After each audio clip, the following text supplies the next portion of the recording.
So, welcome back to the Way UK podcast. My name is Izzy, and I'm one of your hosts for the day. And who else do we have? I'm Zoe.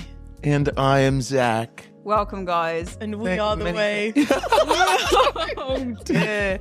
Gosh. Well, we're continuing our parable series. But before we get into that, if you're listening on YouTube, drop a little comment, drop a little subscribe, little bell situation. Nice. Apple, Spotify, give us a little rate. It helps. Our vision is to spread the good news of Jesus to every single young person online. And when you interact with our videos, it makes that more possible, which is nice. Oh, you're pouting. We're really feeling it. Sorry? That wasn't supposed to be a pout. I was like, yeah. Oh. I was like, Real. That's our vision, yeah. Ready. Good. Well, on that, send a little kiss emoji in the comments. Shall we get into the podcast for today? Let's do it. Righty tighty. Well, if you've joined us the last few, we are now on our fourth parables of season 2 of our parables. Oh. Yeah. And last week we looked at, I don't remember, but your beard began to grow. Rich and Man now and we're, Lazarus. oh yeah, Yeah, Rich yeah. Man and Lazarus. I think. And now your beard's longer. How's it feeling? A lot better. It's not itchy anymore. Great. Thought. Great. Praise God. We'll just see it progress through the weeks and just see what happens. Today, we're still in the book of Luke, and we're doing the parable of the tenants, is what my Bible calls it. Oh, mine steps it up a level. The Wicked Tenants. Not linked to the movie. Ah. Okay, Cynthia.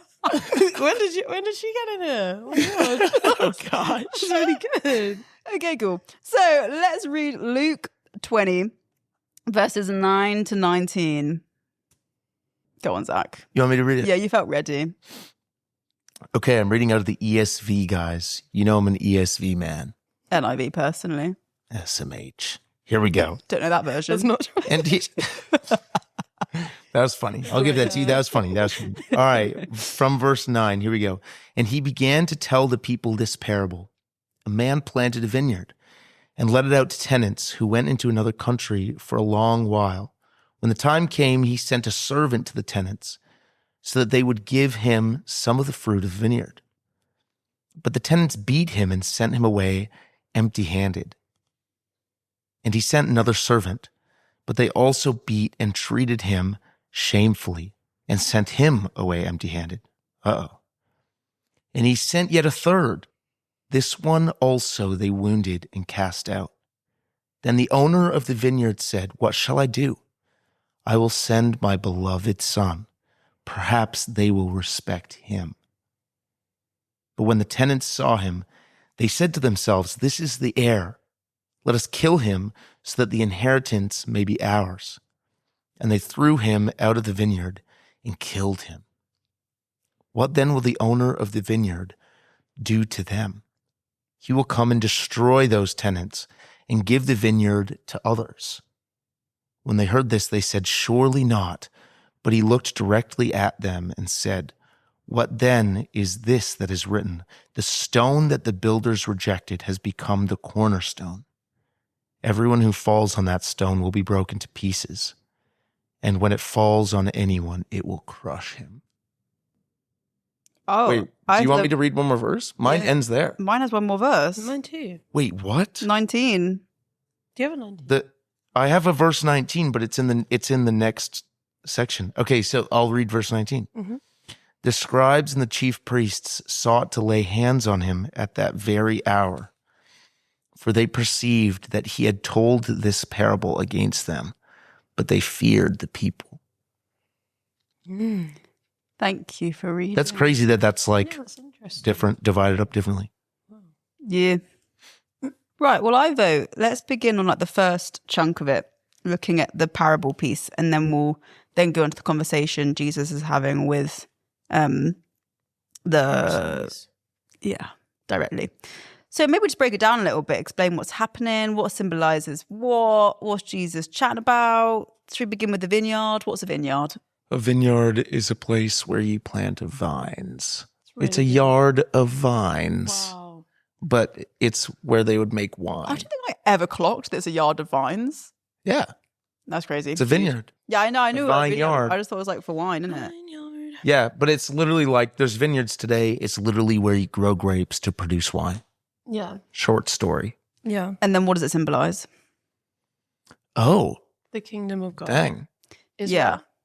In the Old Testament, apparently it's used quite a lot as a picture of Israel. So in like Isaiah, he speaks about that. Yeah, he does. God's yeah. people, or that kind of thing. And then the tenants. The Pharisees or the religious leaders, I'm pretty sure. Yeah. They've been trusted to look after the the vines, Yeah. which I say are the people. And they rented the vineyard. So they didn't buy it or make it, but they were allowed to work there by the generous owner who they turned against.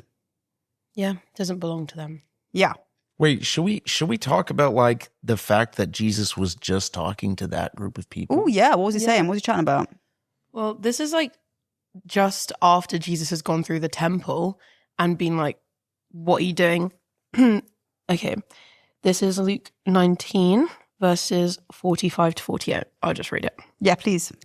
When Jesus entered the temple courts, he began to drive out those who were selling. It is written, he said to them, my house will be a house of prayer, but you have made it a den of robbers. Every day he was teaching at the temple, but the chief priests, the teachers of the law, and the leaders among the people were trying to kill him. Yet they could not find any way to do it because all the people hung on his words. So Jesus is already causing up a little bit of a ruckus for these chief priests. And then in teachers. response to that is where he's like telling the story of like, this is how you people, you tenants, are taking care of my vineyard. Yeah. And so speaking very directly to them. Yeah. And they would have known that he was talking about them. Yeah. So God is like the vineyard owner and then they're renting it from him. Yeah. Is there did we mention the people that are sent by the master? The servants haven't yet. The servants. So I think of these as like God's messengers. So like the prophets, probably specifically, but I think you could also put in like anyone who's really stood on behalf of God. So some kings in the Old Testament. I think you could also loop in people like Abraham or people like Joseph, who are not like their role is maybe not the prophet in the community, but they stand on behalf of God in their position. So I think like that's just anyone who's bringing the news of God in their time. Yeah. And like so much they are persecuted in the Old Testament, which is interesting. Like they're not really widely accepted because they're strange. They bring really hard teaching. You're laughing about strange. Yeah. I mean, dude, I've read some weird stuff that they've done where I'm just like, that was... We thought Christians are wacky today. Do you know what I mean? Oh, Yeah. man. Yeah, for real. So I'd say that's kind of one way to look at. Is that how you guys see the... Yeah, I think so. I think it's the servants is the owner sending people to try and like receive what was rightfully his, right? And and so again, I think we see how God uses people throughout the whole Bible and different kings or different people to bring his mission to the earth, to people to have access to him. All people to have access to him. And so I there's lots of people that have throughout the Bible, most people in the Bible. That's not true, but a lot of people in the Bible that is like, that is God's mission, isn't it? And you can, that Bible is so beautiful because it is just like God's story of him chasing after his people until he sends Jesus, which brings us on to who's the Son. That should be an easy answer. That should be an easy answer. Oh. Should we say it at the same time? Okay. 3, 2, 1. Jesus Christ of Nazareth. Oh. Just get going. Yeah, so the Son represents like Jesus. And the owner sent him thinking that they would respect him. But the renters thought they instead they could benefit from killing him. So again, that's it's very, let's bring this back to this as the context. So what is how does that all link to what is Jesus actually saying to the Pharisees, do you think?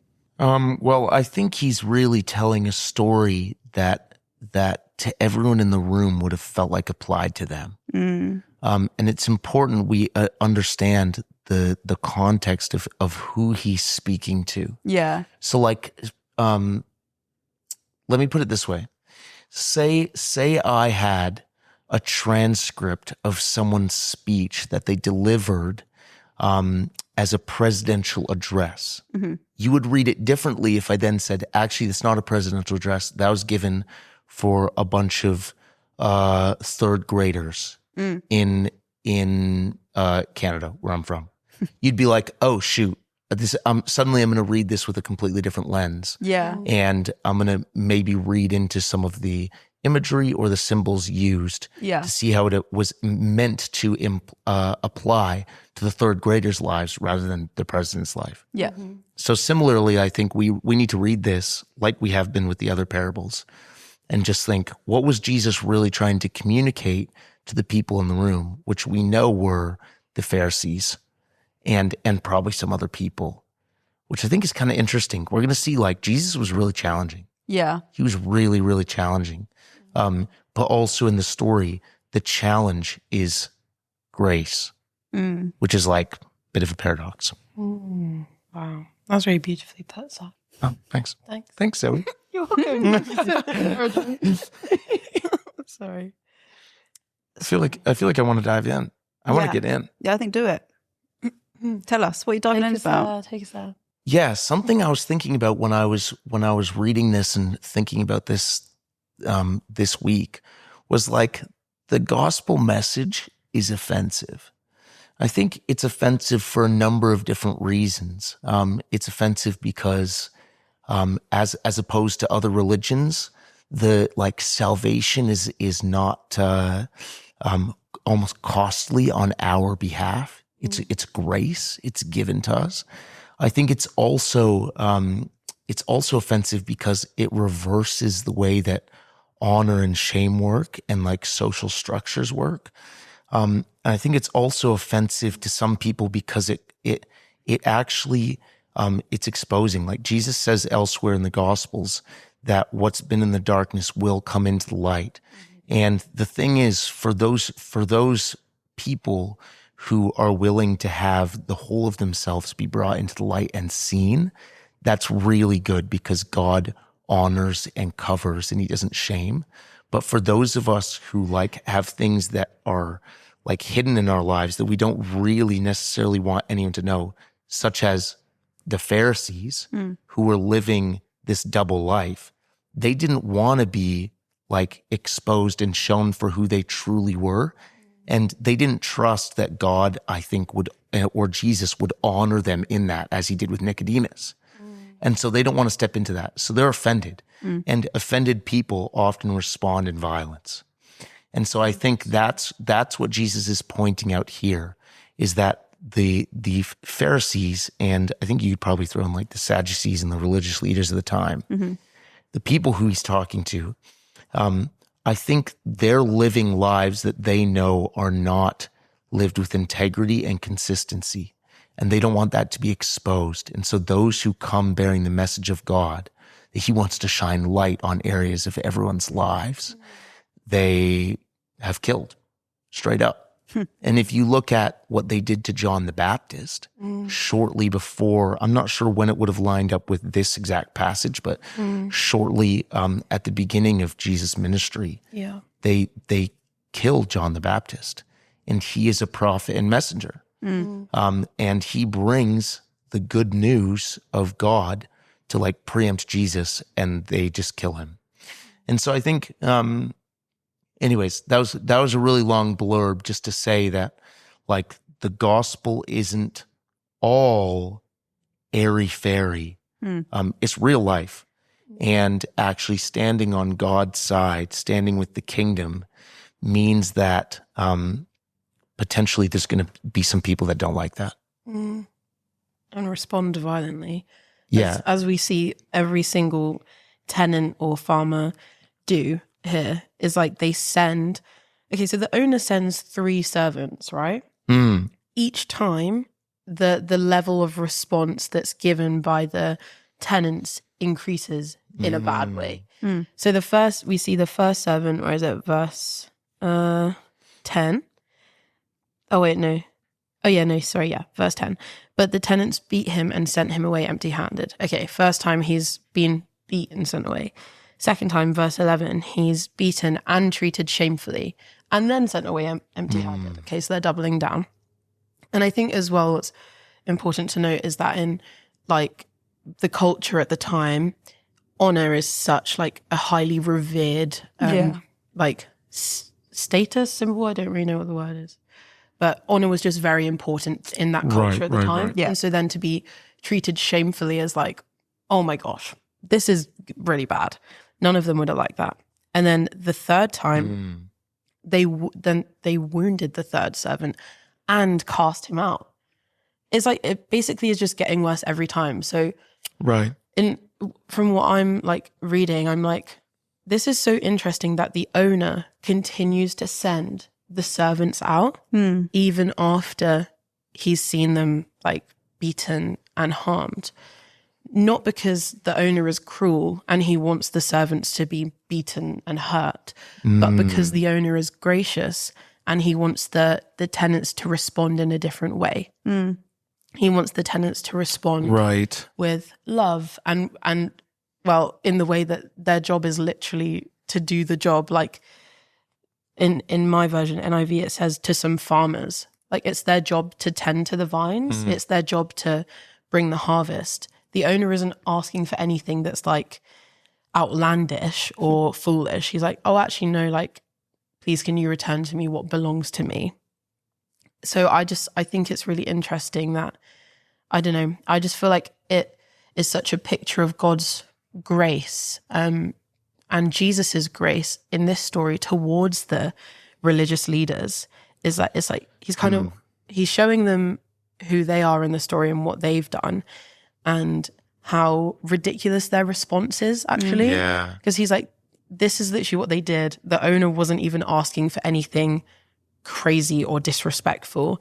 And this is how you're responding. I feel like it was kind of him putting a mirror up to them so that they could look at it from an outside perspective, because it's so hard. Like, I mean, like when you're being challenged personally to like separate your own emotions from a situation. Say you've like been hurt or you think you're in the right, but you're actually in the wrong. Actually, oftentimes if someone then presents that same tale of whatever's happened to you in like a story version, you'll be like, oh yeah, that's really bad. And they'll be like, oh, it was you. And you're like, oh my gosh, no, it was me. And so I feel like that's what Jesus is doing to the Pharisees, Sadducees, and religious leaders here. But I think it's really important that he is speaking out of love. He's not speaking because he wants to hurt them, but he's calling them higher because they have such a big responsibility, which is to care for the people of Israel. And they have massively like dropped the ball in that sense, because like what you were saying about them being like duplicitous, which that's a long word. I know, where did that come from? I even got shocked in my head before I said it. But basically that they like present themselves in one way on the outside, but inwardly they are carrying something very different. So like the darkness being exposed when brought out into the light. I also like, I feel like this is such a cool parable because it almost mirrors like the whole Bible for me. In terms of initially the vineyard owner had a relationship with the tenants and then left for a period of time and then sent messengers in his place when he couldn't directly go back. I think is like literally like God was originally in direct community with his people. They asked, can we have a king? Can we have prophets? We want people that can lead us. And so he sent messengers to carry his message. And slowly throughout the Old Testament, you just see them get denied. Yeah. And hurt and killed. And then what happens next? Whoa. Was that a good transition? That was great. That was so good. That was really Well, yeah, it's the owner's response is then to send his own son, because surely they respect the heir to the vineyard and whatnot. And I was reading, and I haven't written it down, so I may say this slightly wrong, but it was about like if the heir is killed, then it like actually could have rightfully gone to like them or something. Yeah, if they stay there for 3 years or longer. Something like that. Yeah, I read that too. So it was actually like they truly thought that if they killed the heir, then they could genuinely benefit from it and then receive it for themselves. Yeah, I read that. It was something like that. Which again is so interesting, where it's like the owner or God sends his son as a real gift and a real grace and mercy thing, and the response is still like, well, let's kill him because we could benefit more and just take this for ourselves. Yeah. And I think as well that just shows like the danger of pride and the danger of thinking that you are owed something simply because you think that you deserve it. Like, and I think really shines a light on the importance of humility. If I mean, just in everyday life, especially if you do find yourself in a position of leadership, whether that's like at school or at uni or in the workplace, like it's so important to be humble and to not think of yourself as more important than you are. I don't know if I'm saying that in a good way. I also think it's pretty like firm from Jesus, where he's not dead yet, right? So we know the full story. We know that Jesus comes and then also gets killed, but like that hasn't happened yet when he's saying this story. So he's almost saying like Jesus knew that he was the Son of God. He knew that he was like sent by him, and he knew he was about to be killed, which is pretty like yeah, fair. Like, well, yeah. I mean, dude, the Pharisees, great language. The Pharisees must have been like scared stiff. Yeah. Being like, how does this guy, like, is he guessing that we're trying to kill him? Like, how does he know that that's where we're at? Yeah. You know what I mean? Yeah, like that's fascinating. They must have been quite scared. And I think as well, like in the owner sending his son in response to them, the farmers or tenants sending all the other 3 servants back in such a, I'm assuming, wretched state. It actually, once again, like it doubles down on the grace and the love that the owner has and the mercy that the owner has for the tenants. Because it's like, it doesn't really mention anywhere in this like first half of the parable of the owner's feelings towards the tenants. We can assume that he would have been upset and maybe a little bit angry, but Rightfully so. He's been very much wronged, but he chooses to respond from a place of vulnerability and from a place of love and from a place of kindness. It's like offering like an olive branch by sending out the person that is the most important to him, the one that he loves, his beloved son, to go and be like, oh, surely they'll respect him. And he sent him like, well, unarmed, in terms of surely it would make sense for the owner to then equip his son with a sword or whatever, just in case they decide to attack him again. But actually it's a sign of, I guess, like peace and maybe even trust. I don't know. But in sending his son unarmed, because he's like, this is my character, is that I'm full of love and I'm full of grace. And I hope that you see this grace, see this kindness, see this mercy and vulnerability and choose to respond in the same way. But instead, the tenants just kill him. And it's like they treat him off the bat. And so, but I think that speaks massively of the gospel and God, like in how God sent Jesus down for us. Like Jesus willingly went to the cross for us because he loves us. And I do think that is the main picture here. Well, the one that I've taken. I find it interesting how the wicked tenants almost seem to think that by their actions they can claim the fruit and the, like it says, the inheritance of the vineyard for themselves. And that so applies to us today. I was thinking about just the other day, like, how often do I get involved in prayer and worship and like, you know, I'm fasting once a week and I'm in my word every day.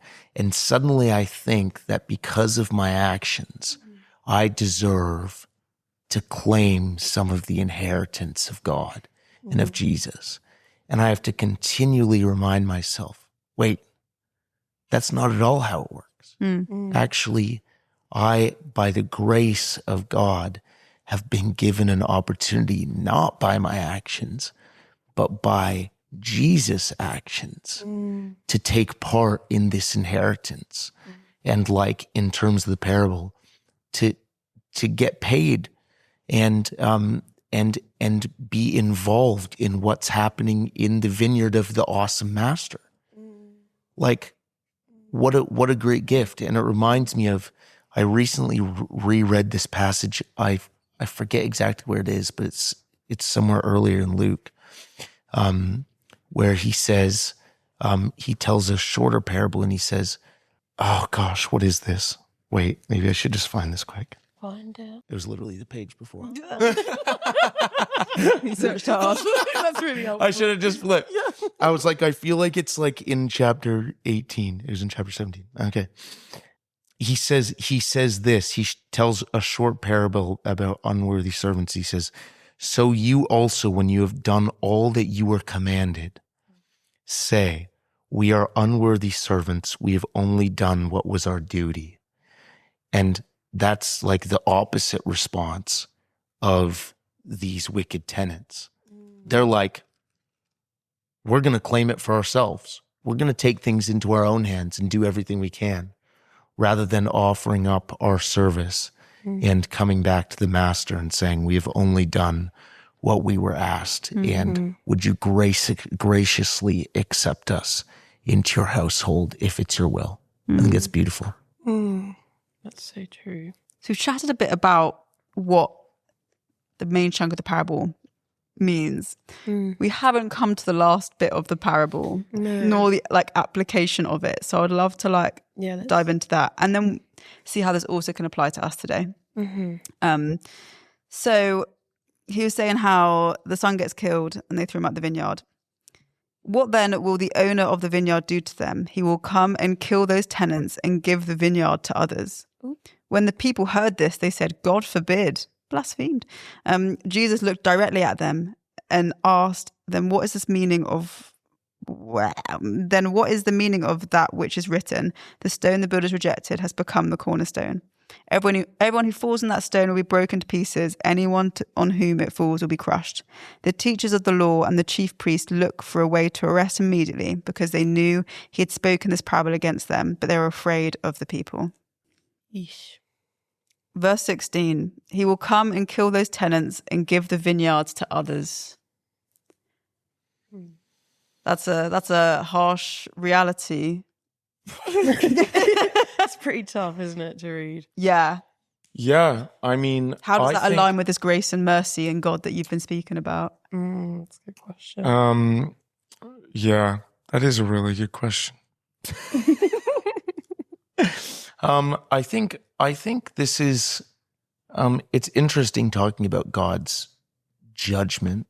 And I don't know if I have really a set answer on this, if I'm being really honest. Like, this is definitely still something I'm trying to work out, like in my studies for sure, is how does God's judgment work with his love and grace?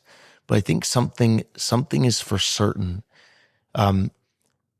God's judgment means something good for certainly the oppressed. Okay, we can say that first. So the fact that the vineyard isn't given to some, but is then given to others who are not the oppressors, who are not going around killing people, presumably, is good news. Okay, so I think, like, first of all, that's talking about those of us who originally would not seem to be grafted in to God's family. That counts the outcasts. That counts those of us who are not actually a part of like the original Jewish family or tribes. That counts actually pretty much everyone. We could all be considered the others. So I think that's good news. But the other thing that I think is good news is ultimately, I think we have to rely on the fact that like God's always looking, like Zoe said, to bring us back into relationship with him. And I don't exactly know how to square that with the fact that he's saying he's going to kill them. But I know for certain that this is like a metaphorical story, that maybe it's implying that like God's going to do something to those who don't believe that's somehow going to end up with them being in relationship with him. I don't know, but that's my hope. Yeah. Does that make sense? I don't know if I worded that super clearly. No, you did.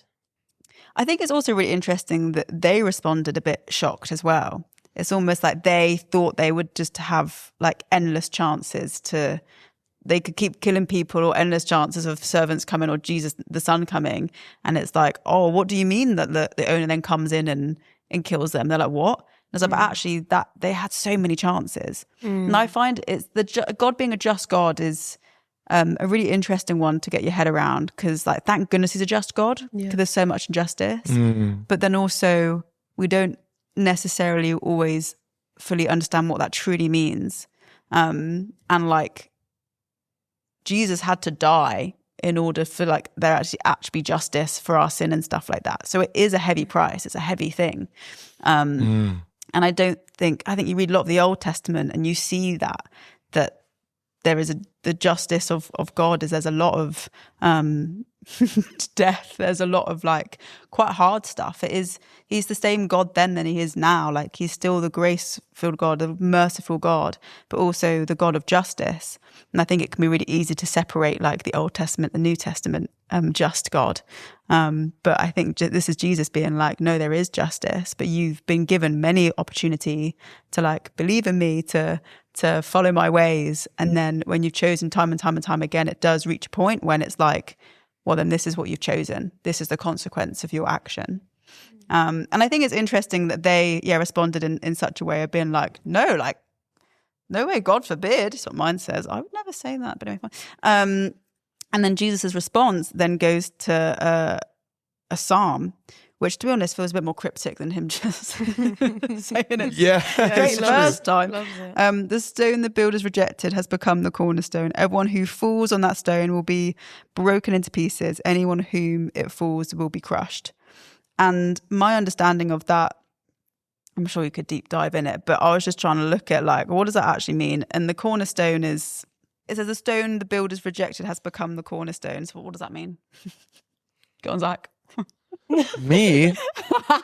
Well, the cornerstone was the most important stone, right? Yeah. It was the one that all the other stones, like the weight of it would be on Is them. it like the peak of the arch? Is Yes, that right? dude, I was going to say that. Like in all of the London bridges, Yeah. there's that one big stone in the middle. So And if if it's it's there, removed, the structure would just absolutely crumble. Yeah. So it's the most important stone Right. that they've rejected. Then it says, if you fall on that stone, you'll be broken to pieces, and anyone whom it falls will be crushed.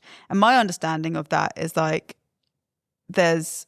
you could be broken if you come to it. Like your pride could be broken. Your self-will be broken. Yeah, I Like- didn't get that part. Like that's kind of how I understood it. Like when you come to it, it's like actually you become less.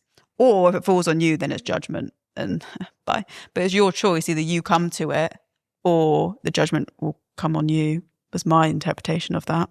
that's super interesting. Hmm. I didn't even think about that. Like the first bit, especially. I think that's really beautiful, actually. Thanks. Just encouraging you guys, left, right, and centre. So. Because that language of like this cornerstone stuff comes up quite a lot in the New Testament, like more than once. So I think it's an image that Jesus uses quite a lot, and so I think we should pay attention to it because we can learn about him from it. Yeah. But in this context, that was his response to them being like, "No way, God wouldn't do that." When speaking to the Pharisees and all that stuff, and instead Jesus goes, "Well, you have a choice. Either you come to me, or you'll be crushed in judgment." Light stuff, really, isn't it? Really light. Verse 19. Yeah, I'm going to read it. The teacher of the law and the chief priests looked for a way to arrest Jesus immediately because they knew he had spoken this parable against them, but they were afraid of the people. It's so embarrassing. I'm sorry. Like, why are they doing that? It actually annoys me. Like, what are you talking about? They're looking for a way to arrest him immediately after he's just called them out and be like, "This is you. Yeah. Like, this is actually you that I'm talking about right now. Can you listen intently? Can you do something? It's another opportunity. It's it's like he's sending another servant out to them. Yeah. Right now. Ooh. Well, that is the son. It's literally the son's being sent He's to him. literally being sent to them right now. And they're literally rejecting him. They're doing what he literally just said 2 lines before. And then they've self-awareness. They've just said, surely not. Or surely yes, because you're doing it right now. Yeah. He probably hadn't even taken a breath and they've already said, let's find a way to arrest him. Yeah. So that was a bit much. But it just really makes me quite annoyed because they've responded in exactly the way that, I mean, Jesus has said and shown that they've responded. Yeah. But they just continue to do it instead of taking a step back and being like, whoa, that is actually really not an okay way to respond to God. But it's probably why Jesus spoke so firmly on this subject, because he's speaking very directly to them as corrupt leaders of his people.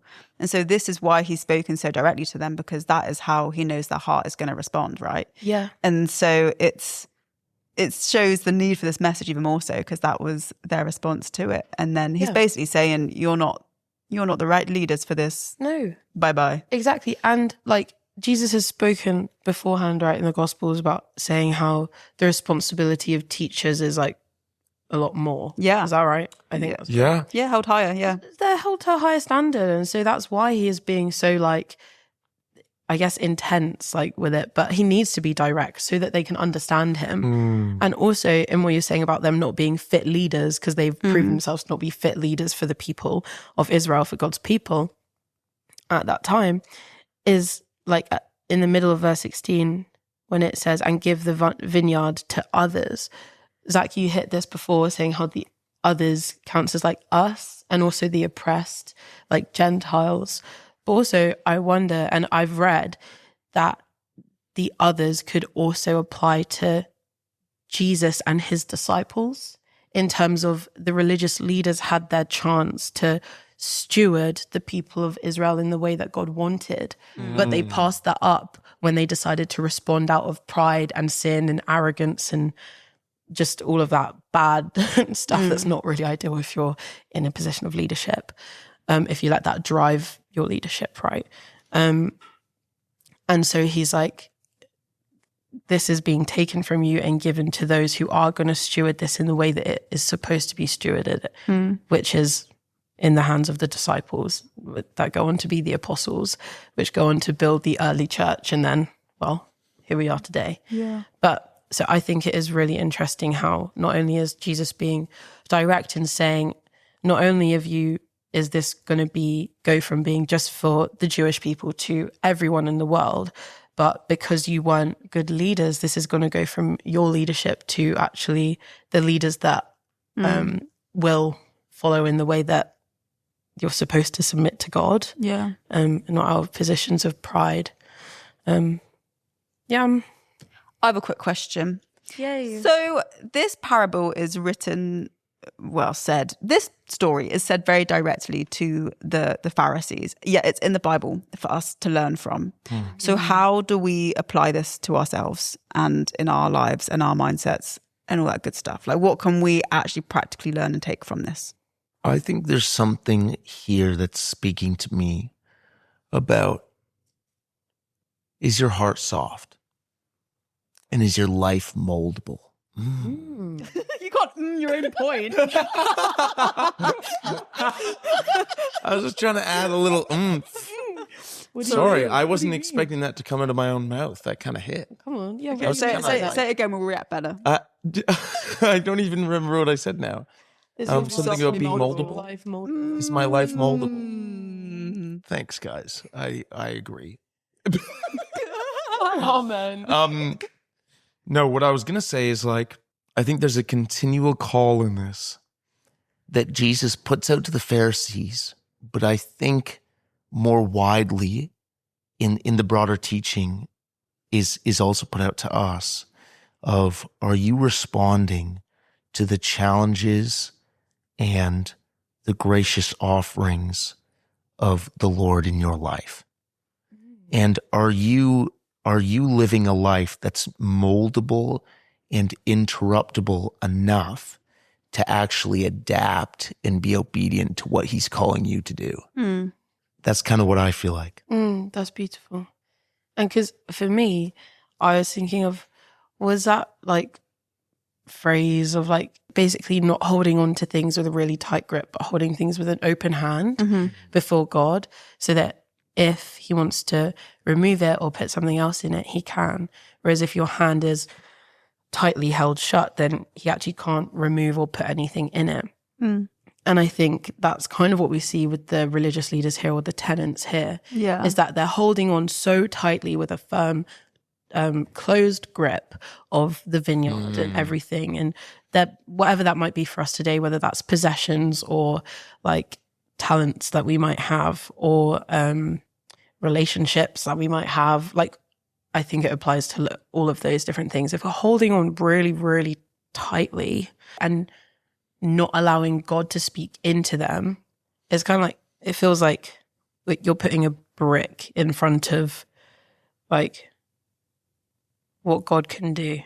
Yeah. I don't know. And so you need to remove that brick and open up your hand and loosen the grip on everything that you're holding tight in life. Not because you shouldn't have hold on it, it can still be in your hand.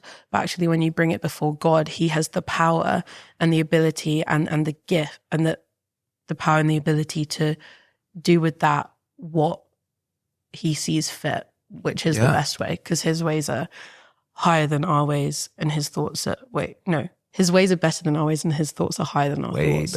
Way. So, and it's like, so that for me is like to have a bit more of an open grip over the different areas of my life and like bring them to God. So practically like in prayer, maybe asking God about more things, going to him before I make a big decision, or even like training myself to hear his voice by asking him for his input into the little things in life. Maybe that's like, what color shoes shall I wear today? Or like even something as tiny as that, but then that like the sheep knows the master's voice. And so you'll learn how to hear him more.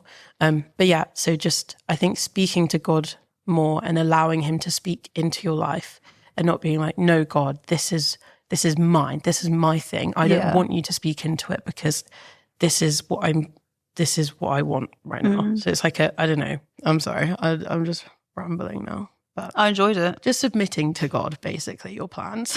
Yeah. I think my like practical takeaway for myself is like, no, I'm not a Pharisee. However, God gives me little vineyards to take care of. May that be your people, may that be the areas that I'm in, may that be like the work that I'm doing. And it's like, am I allowing God to come into that? Am I being a good leader? Because as we spoke about, like we as leaders in these places, it's like we're called to a higher standard. And it's like, am I doing this the Jesus way? Because if I'm not, then I'll be removed. And I think that's also really important to remember too, is that actually like judgment is a real thing.